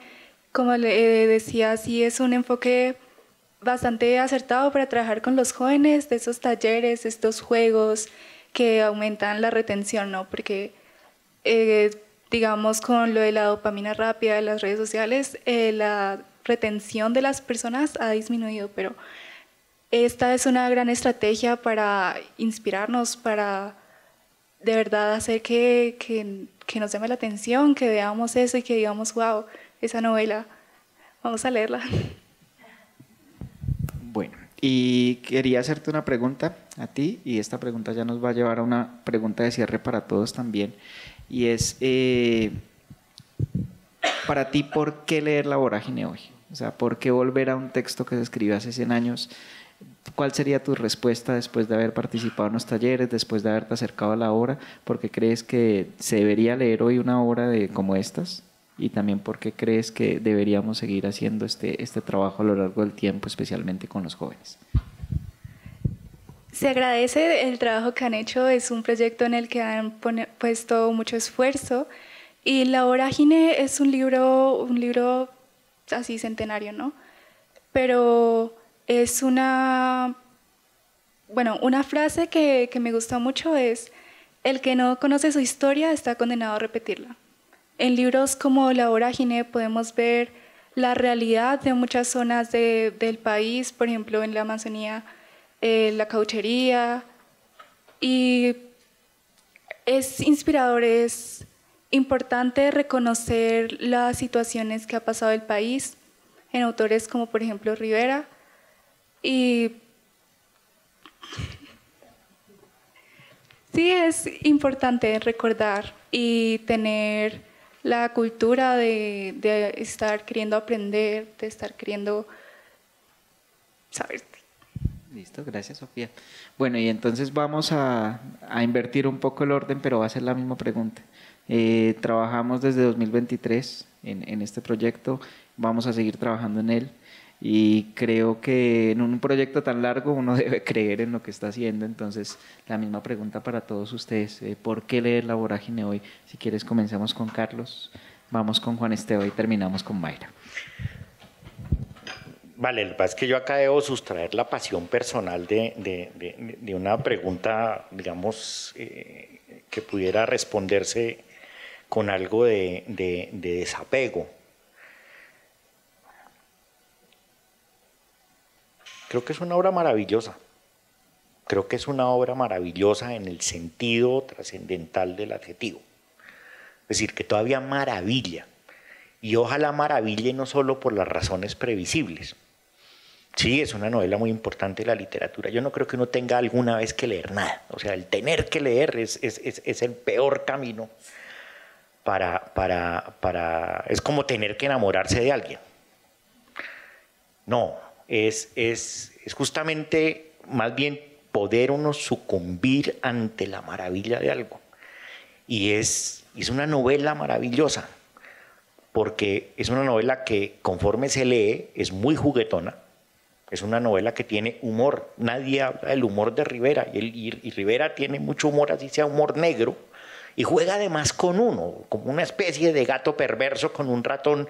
Lo extravía a uno, él juega también no solo a extraviar a sus personajes, sino a quien lee, porque está todo el tiempo dejando pisticas por ahí, por allá, y uno no fácilmente las retoma. Es una novela profundamente experimental, una novela de una enorme contemporaneidad para ciertos fines en la forma de narrar, muy cinematográfica. Y es cinematográfica, y no estoy hablando de cine ni de los años 70 ni de los años 20 del siglo pasado, estoy hablando de nuestra época. Escenas a toda, casi en colores muy reventados, con una acción a veces enormemente rápida y con unos personajes que uno se encuentra todo el tiempo a la vuelta de la esquina, literalmente, y esto no es una exageración. No más esta ciudad, o sea, aquí a media cuadra seguro hay una peluquería donde hay una Clarita en estos momentos, porque son tipos sociales que aparecen en la novela que Rivera supo troquelar muy bien para encontrar una condición, si se quiere, trágicamente universal, que nos hace sentirlos muy familiares. Una vez nos hemos desprovisto también, pues, digamos, de esas aprensiones que muchas veces resultan siendo mucho más aspaventosas que verdaderas con respecto, por ejemplo, al lenguaje. Es meterse en el juego. Por lo general los juegos son tanto más ricos cuando uno no conoce todas las reglas, cuando uno empieza a abrirse camino. Entonces, no, yo creo que sobre todo se trata de una obra que maravilla porque todo el tiempo le está mostrando a uno muchas cosas en muy distintos registros, pero que, contrario a lo que se supone, es muy poco inexpugnable, es muy fácil acceder a ella siempre y cuando le pasa a uno como le pasa con una vorágine, cuento rápidamente el cuento y paso la palabra. Una de las cosas que me llamó mucho la atención el año pasado, no solo es la contundencia, el genio de Rivera al adjudicarle este título tan sonoro a la obra, como el hecho de que muy frecuentemente no sabemos qué es una vorágine. Con colegas de la Universidad Nacional, menciono uno porque es un caso muy significativo de alguien que aprecio mucho, una autoridad en ingeniería hidráulica de la Universidad Nacional. Un día se acercó y con enorme timidez me dijo: pero bueno, profe, yo sí le quisiera preguntar qué es una vorágine. Un ingeniero hidráulico, es decir, y estamos hablando de un remolino, y una vez uno percibe que se trata de un remolino, pues también como que muchas cosas empiezan a tener sentido. Y bueno, ¿cómo hace uno con un remolino cuando el remolino lo coge a uno nadando? Lo mejor es dejarse llevar. Luchar contra ella no tiene mucho sentido, y parte, creo yo, del juego de la vorágine es que uno se deje llevar, sucumba a la fascinación y se adentre y sale al otro lado, probablemente un poco atontado por la experiencia, pero también pues eso tiene como un talante iniciático importante, y una vez uno ha pasado ese umbral, yo creo que luego queda con ganas de seguir volviendo a entrar en él. Bueno, tendríamos que haber dejado a Carlos de últimas, porque las dijo todas y de forma maravillosa. Pero yo diría que el hecho de leer una novela como La vorágine hoy y ver cuántos años han pasado desde que se escribió y ver que seguimos repitiendo tantas cosas de desigualdad, de explotación sin misericordia a la naturaleza, de desigualdad social, de violencia, pues le hace uno preguntarse qué estamos haciendo o por qué seguimos repitiendo lo mismo una y otra vez y seguimos en el mismo punto o peor, ¿no? Entonces creo que podría ser una reflexión interesante, sobre todo a sabiendas de que el libro tiene 100 años, ¿no? Mayra, sigue. Bueno, yo quiero aquí citar esta frasecita de La Vorágine, que nos dice así: el alma es como el tronco del árbol, que no guarda memoria de las floraciones pasadas, sino de las heridas que le abrieron en la corteza. La Vorágine puede ser leída para mí innumerables veces, porque la experiencia de la lectura es incierta, ¿no? Y ahí está su magia, en la incerteza, en el extravío, ¿no, profe? En eso, en ese perderse. Pero para mí, que habito el Amazonas, que soy profesora rural del Amazonas, que he navegado los ríos en lluvia y en seca, para mí la lectura de esta novela cobró mucho más sentido, más que deberla leer, darse el gusto de perderse en ella, tiene que ver con la inminente crisis climática que vivimos. Y eso puede sonar tan cliché que ya se volvió parte del paisaje, pero es real. Porque cuando uno escucha los árboles en La Vorágine, los árboles no son paisaje, los árboles hablan, ¿no? Ellos son presencias vivas que marcan, ¿no? Que abren los horizontes del rumbero por donde anda. Para mí es esa la lectura fundamental, ¿no? Y es que nos estamos debatiendo, estamos en el colapso, ¿no? Como el fin ya es el principio del fin, ¿no?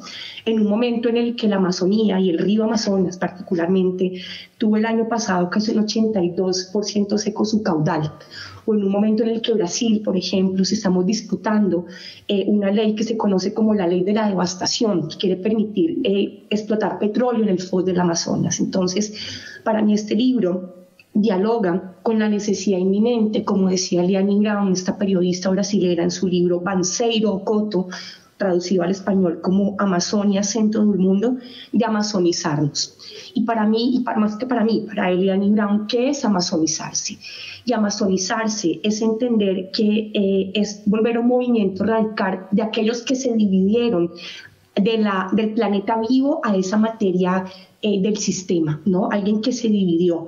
Y la lucha por la Amazonia es una lucha por el imaginario. Y para mí Rivera y La Vorágine es justamente un libro que nos reforesta el pensamiento del corazón, ¿no? Que nos incita a sentir esa selva, a sentir toda esta mirada, ¿no? De quien extrae de esa entraña, ¿no? Sin parar, hace 100 años y sigue pasando hoy. Entonces es un libro que sigue dialogando con todas las inminencias que vivimos como especie, como seres humanos, pero sobre todo como selva, ¿no? Donde las mujeres y las niñas, así como lo describe en su libro, siguen siendo violadas, así como la misma floresta, ¿no? Entonces, esa es mi postura, por eso el libro me habló tanto y me llegó tan a la piel, porque es un libro que te permite ver hoy en cada rincón de la Amazonía o del planeta donde se vea, que sigue siendo vigente, ¿no? Dialoga y nos permite entrar e intrincar, y desde el arte poder crear un imaginario que nos permita nombrar y entrar a revisar esto que estamos destruyendo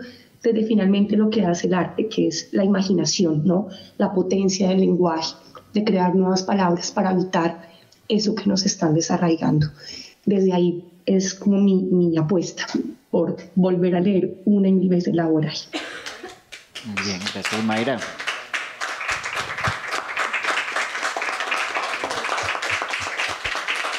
Y me gustaría agregar, por ejemplo, que hace 2 años estaba trabajando en un proyecto de mi colegio que nos piden un proyecto anualmente.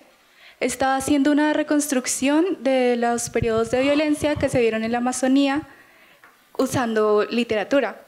Entonces, para la Bonanza del Caucho, el libro en el que me basé principalmente fue justamente La Vorágine.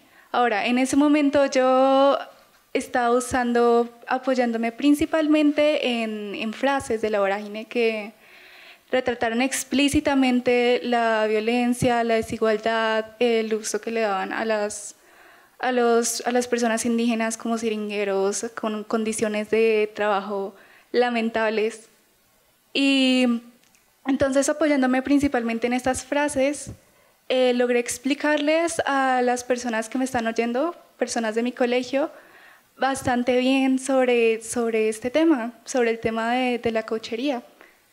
Y no fue hasta después de este taller que yo dije, bueno, ya sé más o menos de lo que habla, ya sé que tiene estas frases impactantes, me voy a arriesgar a leer el libro, pero después del taller.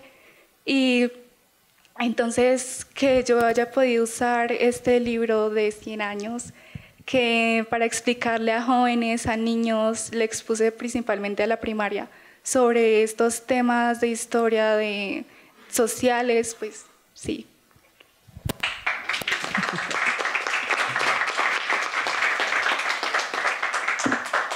Esa es una de las razones por las que debemos leer La Vorágine hoy. Aquí lo tienen presente. Y ya les voy a dejar un espacio para algunas preguntas. Ahí una de las razones también es que cuando ustedes exploren la plataforma digital, el proyecto digital, cuando vayan pasando las tarjetas van a encontrar unas tarjetas verdes. Esas tarjetas verdes son lo que justamente decía Mayra, y es la posibilidad de los jóvenes de imaginar esa Colombia del futuro y de poner en positivo también toda esta la carga, digamos, emocional que tiene La Vorágine, que muchas veces es muy pesada, pero que se debe transformar en algo que va más allá de no solo conocer la historia, que lo que dice Mayra es muy cierto, sino de también imaginar otros modos de existir en el planeta. No sé si tienen preguntas. Dale, allá.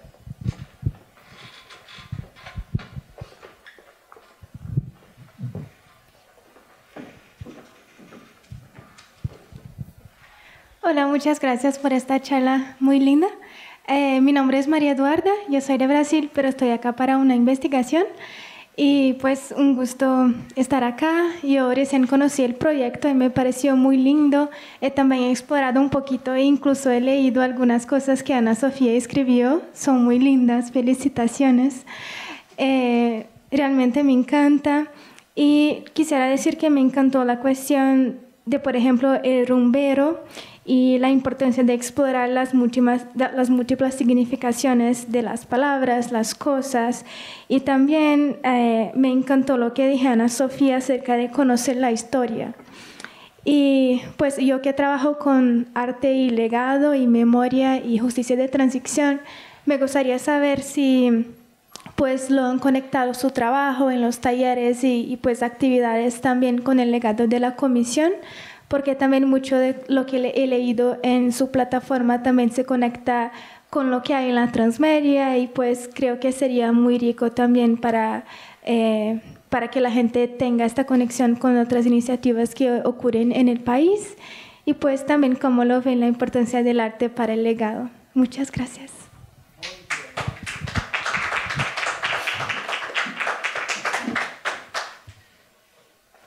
Con el tema del legado, una de las ventajas que creo que esa es una de las maravillas del Internet, es que vamos a estar actualizando constantemente también la plataforma. Entonces, además de recibir preguntas, seguramente también si vamos encontrando documentos que estén asociados, los vamos a ir elementando. Y creo que sí tenemos algunos elementos de los informes de la comisión asociados al documento de La Vorágine, ¿cierto, María Alejandra? Sí, bueno, me presento, yo soy María Alejandra Pautasi, yo soy la persona que lidera la biblioteca virtual y estoy bastante enferma, como pueden ver, pero hablando sobre el legado de la comisión y hablando un poco sobre La Vorágine, en algunas de las conversaciones internas que hemos tenido, nosotros tenemos reuniones de coordinación una vez al mes, hemos llegado a hacer esas conexiones para vincular como por redes sociales. En este momento no puedo decir que hemos hecho un vínculo directo, pero sí, digamos, hay varias colecciones que tienen que ver con la selva, con biodiversidad, y existe la posibilidad de vincular, digamos, una colección de fotografías de Juan Manuel Rengifo Rey, Comisión de la Verdad, donde hay recursos sobre cómo la selva es declarada, digamos, una víctima del conflicto armado colombiano, existen esos recursos, y en algún momento, no me acuerdo, Anderson, bueno, no me acuerdo si específicamente sobre la vorágine, pero es que Anderson también nos apoyó con la investigación de la vorágine, entonces pues sí, creo que quizás lo podemos hacer mucho más explícito, pero sí, se pueden generar todas esas conexiones y gracias por la pregunta. No sé si alguien... No sé si algo quieren hacer alguna relación memoria-patrimonio. No, a ver, me parece muy importante lo que se menciona, porque, bueno, digamos, hay un nivel, la vorágine es una pieza fundamental de la literatura testimonial y en varias circunstancias fue leída como testimonio efectivamente de denuncia, y en parte sabemos que era cuando menos de labios para afuera la intención de Rivera. Rivera siempre creo que hay que tomarlo con un poco hay que darle más dimensionalidad de la que a veces le otorgamos con sus palabras, pero él sí quería que se le tomara en serio en sus denuncias. Pero justamente de cara a eso yo quería mencionar que a veces tenemos cierta obsesión, y no lo digo ni mucho menos por relativizar un ápice lo que han mencionado Mayra y la siguiente muy interesante pregunta, pero la nuestra es una época de obsesión por las víctimas. Y es importante pensar en los victimarios, que era parte de la denuncia. Y yo creo que nos hace falta pensar en los victimarios en la vorágine, porque también encontramos muchos reflejos de esos victimarios en el presente. Comenzando por la venta de ilusiones y la venta de espejismos. No solo es el problema del calentamiento global que mencionaba Mayra, es la venta de bonos de carbón, por ejemplo, que está generando absolutas devastaciones en el mundo indígena, con una suerte de patente de corso legal que se le otorga a las grandes multinacionales, que para no dejar de producir emisiones de dióxido de carbono le pagan en dinero contante y sonante, llegando con una maleta y con el beneplácito del gobierno colombiano, y estoy hablando de gobierno tras gobierno, a pagarle a los ponen en fila y a cada uno le dan un fajo de billetes, salvando así sus culpas y por supuesto generando enormes conflictos dentro de las sociedades indígenas. Hay toda suerte de tipos sociales en la vorágine y hay una complicidad estatal de larguísima duración frente a el destino de miles de personas que en último término no importan cuando se trata de supeditarlas a grandes razones como pudiera ser el progreso o la civilización o lo que quiera que sea el lenguaje de la época. Y yo justamente por la misma pregunta pensaría que también es bueno que le demos ese vuelco un poco y no solo leerlo en términos de las víctimas, sino empezar a buscar, es decir, las continuidades en los victimarios, que eso también está enormemente presente.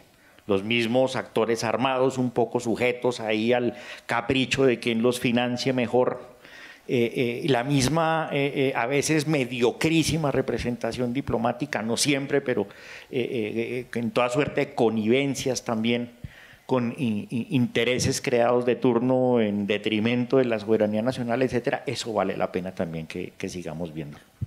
Y las mismas motivaciones, ¿no? Exactamente. No sé, Mayra, ¿quieres? Sé que tú también trabajas con patrimonio, con memoria. No, yo también creo que camino mucho por lo que el profesor Carlos trae, porque justamente uno de los temas que quería mucho mencionar acá era estas nuevas vorágines, ¿no? Que tiene que ver justamente con todo lo que pasa con los bonos de carbono, por ejemplo, hoy, ¿no?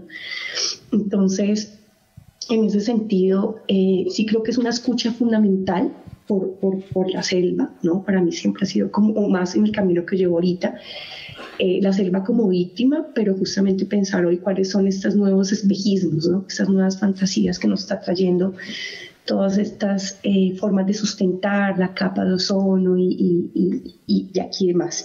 Entonces yo lo veo más por ese lado, ¿no? Pero creo que es una pregunta que se puede discutir. Yo en algún momento sí traje algunas de los informes de la Comisión de la Verdad, me parecía fundamental ponerlos en diálogo, sobre todo porque una de las apuestas ha sido eso, pensar el legado, cómo también se lleva a la escuela, cómo se lleva a espacios, pues justamente en el cotidiano, ¿no? Cómo eso se conversa en las malocas, cómo eso se conversa cuando uno va a la chagra, eso en términos reales, cómo está. Y bueno, fue eso, como ponerlo en diálogo, cómo se siente hoy, seguimos siendo víctimas, ¿sí? Pero entonces, ¿qué nos cuenta también la naturaleza frente a eso? ¿No? Esa división que nos cuenta la selva frente a esos dolores. Entonces es una pregunta que también yo sigo explorando. La dejo ahí porque no me sumergí mucho en ella. Pero sí siento que puede dialogar muy bien si se siguen haciendo las mediaciones de la vorágine, explorar esta comisión, qué significa que un río tenga derechos, ¿no? Qué significa que la selva pues tenga una narrativa también que está hablando, ¿no? El patrimonio no lo entendemos solamente en mi comprensión como los objetos, sino que el patrimonio es esto que nos sigue interpelando y que nos sustenta, además. Entonces la selva es todo un patrimonio vivo, ¿no? Que tiene todas unas texturas, que cuenta una historia, ¿no? La arqueología también misma de la Amazonía nos revela que la Amazonía no es una selva virgen, ¿no? Que la Amazonía ha estado intervenida desde hace miles de millones de años por los pueblos originarios y resultado de esas interacciones, ¿no? Que también entra mucho a discutir eso, ¿no? Esa virginidad, ¿no? Esa selva virgen que se explota como se explota el cuerpo de las mujeres. Entonces yo por ahí lo vería, pero lo dejo para que lo sigamos conversando. Bueno, no sé si tienen alguna otra pregunta.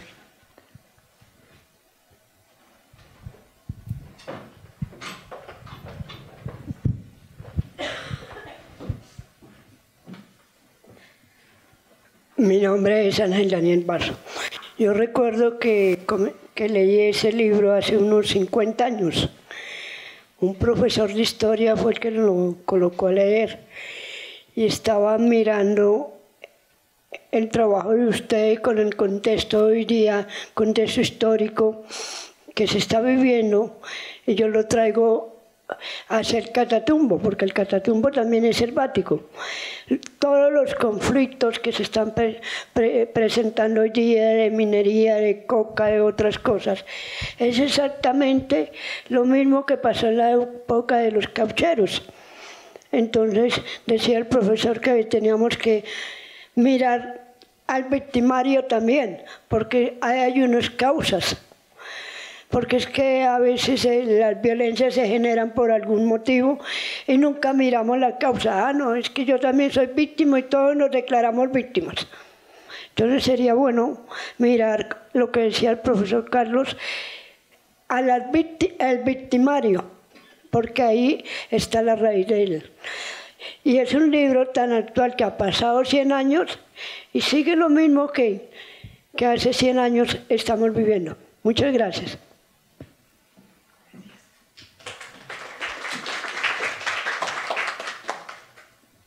Bueno, no sé si quieren...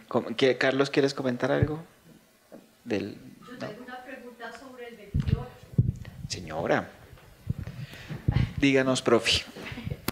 El 28 es el centenario de la muerte de Rivera. Sí, señora, por eso lo vamos a llevar hasta ese punto. Yo creo que nos vamos a ver otra vez muchas instituciones el 28 seguramente. Y la idea es mostrar un poco más, digamos, ya más elaborado este proyecto que se va alimentando, pero también ir encontrando esos patrones en las respuestas de los jóvenes, ir encontrando ese panorama, digamos, un poco más estadístico, si lo queremos ver así, de esta generación que para el 28 muchos estarán ya ejerciendo una ciudadanía, ejerciendo el voto, ejerciendo acciones, digamos, está a la de vuelta decisión. de la esquina y tiene otro problemita, y es que el año inmediatamente anterior es el centenario del nacimiento de García Márquez, y eso, mejor dicho, ahí no va a haber todo esto que concitó la vorágine arrancando un tantico antes. Entonces el 28 va a ser un año medio comprometedor, comprometido. Yo sé que, porque he estado trabajando en ciertas cosas, apoyando eso, que Juan Gabriel Vázquez va a escribir una novela alrededor de Rivera, pues porque lo tiene aquí como el Conrad colombiano y en fin, y va a trabajar en ello, pero hacen mucha falta muchas más cosas de Rivera, porque solo hay una biografía que se puede llamar como tal, que es la del profesor Neales Silva, un chileno que trabajó siempre en la Universidad de Madison, cuyo archivo ya tengo acá. Una niña que está estudiando de la Universidad Nacional, en un encuentro como este, hablé de lo que seguía como proyecto para mí, como académica, pues, que eso no se le quita a uno. Entonces, era ver dónde estaban los archivos de Neales Silva. Están allá en la universidad y no los habían tocado desde que él se murió. Entonces, están en desorden, no los escanearon y llegaron acá, y ya los tengo.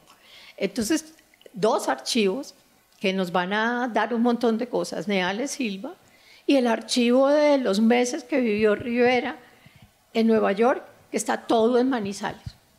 Hay que ir a ver eso, es increíble lo que hay allá, ¿no? Los inventarios de las cosas que él tenía, y para ligar con lo de Carlos, que hay que tomar a Rivera como...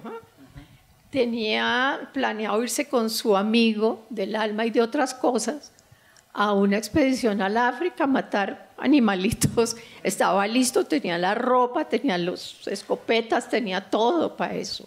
Él no iba a morirse, no quería. No. Él estaba planeando era irse de safari al África. Y todas esas cosas están en los inventarios de las cosas que él tenía y que escondió en la oficina de su abogado para que no se las fueran a decomisar. Y bueno, ahí están un montón de cosas y de fichas para ustedes y para esos juegos también, porque si hay un ser desconocido, es Rivera. Muchas gracias. Y creo por que el esto. 24 nos abre una perspectiva muy interesante de no solo de la vorágine, sino la figura de Rivera, ¿no? Se complejizó muchísimo. Anderson. Carmen, y es que además de su pulsión denunciadora y de su interés por no morirse, Rivera iba a escribir una novela sobre el petróleo, ¿no? La Mancha Negra, que era la supuesta novela que venía después, de la que no se sabe mucho, de la que al parecer sí, al parecer no, pero que se alimenta de las denuncias, ¿no?, que él alcanzó a hacer en el Congreso. Y última pregunta, profe, ¿hay alguna idea para reeditar esa biografía de Neales Silva o es un proyecto quimérico? Pues es malito, más bien.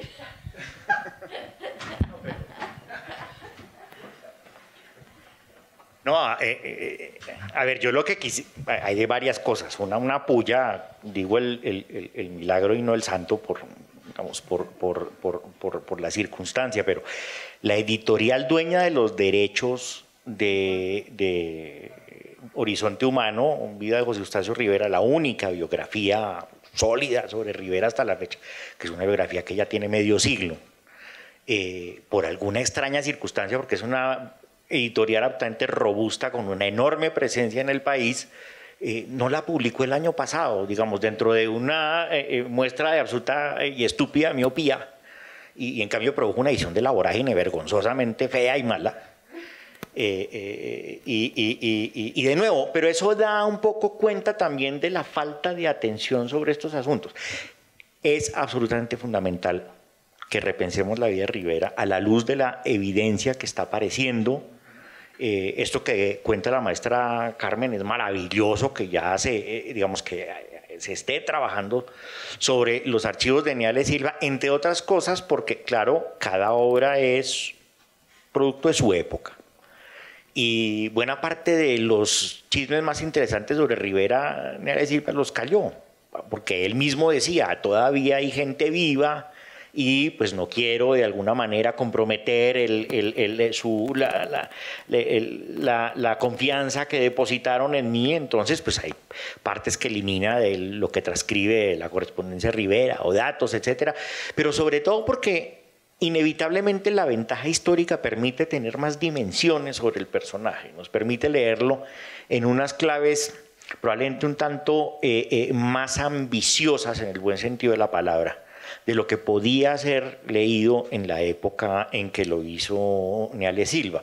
Entonces sí, necesitamos urgentemente, maravilloso si haces ya, Juan Gabriel Vázquez está pensando al respecto, pero bueno, y además porque quería hacer también, Anderson aquí es el alma del Fondo Abierto, que ha hecho un trabajo absolutamente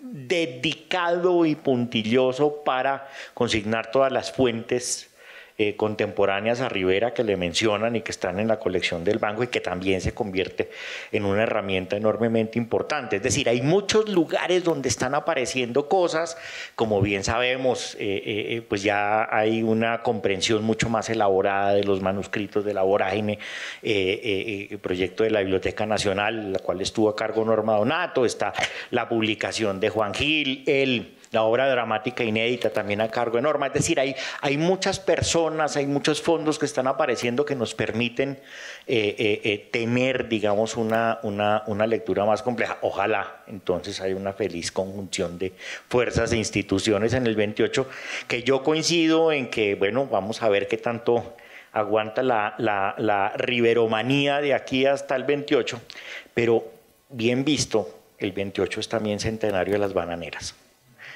Y ahí pudiera también ocurrir una conjunción interesante de motivos. Allá hay un novelón, porque los dos ejemplares que venían de la vorágine, ahí en el avión con el aviador, uno era para Abadía Méndez, que el otro era para la Biblioteca Nacional, que ahí no está. Entonces, no sé, ahí hay un cuento. Ahí. Y está lo de la novela, que yo tengo mis serias dudas que alguna vez haya existido, porque creo que ninguno de los inventarios de nada. Rivera era absolutamente, ¿cómo se dice? Farolero. Sí, farolero con lo que escribía, y decía escribir mucho más de lo que escribía. Sí. De próxima aparición. Y yo no creo que esa novela ya alguna vez existió, pero claro, existe, pues toda suerte encantadoras teorías conspirativas, que lo asesinaron, en fin. Es decir, hay muchas cosas que esclarecer ahí que también le dan una dimensión interesante a Rivera. Pero además hay otra historia dentro de las historias, y es que el avión en el que viene no se vara. El avión en el que viene, claro, pues llega, que es el Ricaurte, y el Ricaurte, la última vez que ven al Ricaurte es en el combate de Huepí en 1933, durante la guerra con el Perú. Es decir, que es una especie de secuela real de la vorágine, y la crónica cuenta como Benjamín Méndez Rey, que pilotea Curtis, que es el avión Ricaurte que trae los ejemplares a Colombia, pues despega y dejan de verlo y ven cómo el avión va descendiendo, y literalmente reza la crónica, lo devoró la selva. Por demás, Rivera fallece en Nueva York y no hay forma, es muy complicado que traigan sus restos a Bogotá, se hace una colecta pública, etcétera, pero la forma más expedita de que lleguen sus restos a Colombia es en un barco de la United Fruit, en el 28. Aquí nos podríamos quedar felices hablando de todo lo que hay alrededor de ese suceso. Bueno, entonces muchísimas gracias. Esperemos el 28 a ver qué nos sucede, y muchas gracias a ustedes. Mayra, muchas gracias por habernos acompañado. Gracias, Sergio, gracias, profe, gracias a Sofía, gracias a nuestro querido ilustrador, a todos, muchas gracias por esta invitación. Estamos juntos y nos seguiremos encontrando en otros caminos. Un abrazo desde la Amazonía. Gracias. Y hasta un próximo encuentro. Y muchas gracias a ustedes también por acompañarnos.